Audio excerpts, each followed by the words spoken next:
Dr. H, it's a treat to have you today, Captive, and I have a quick question. You've been talking about something called age bias. Yes. Help me understand what that is. Basically, it's, when you present to a doctor, because we do learn about physiology and the spectrum of disease across a lifetime, because it's different when you're 2 versus when you're 80, Yes. right? And that it's one thing to know that, but when a patient comes to you and says, I have this injury, pain, functional limitation that is keeping me from caring for myself or keeping me from doing an activity that I love or being able to maintain my physical fitness.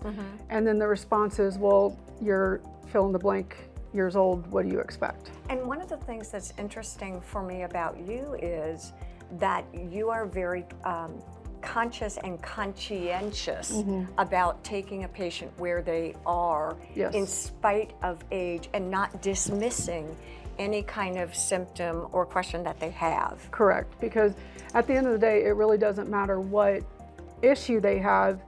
If we want to keep somebody from having a stroke, Okay. like we've got to stop them from smoking. We have to get the 50 pounds off of them and they have to go get in shape. They just do.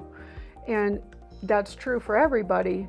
It doesn't matter if you start out with maybe a below the knee amputation from a motorcycle crash years ago, you still have to do the same things. Okay, right. So how do we do that with the patient in front of us? How do we do that with the existing injuries, the existing functional limitations?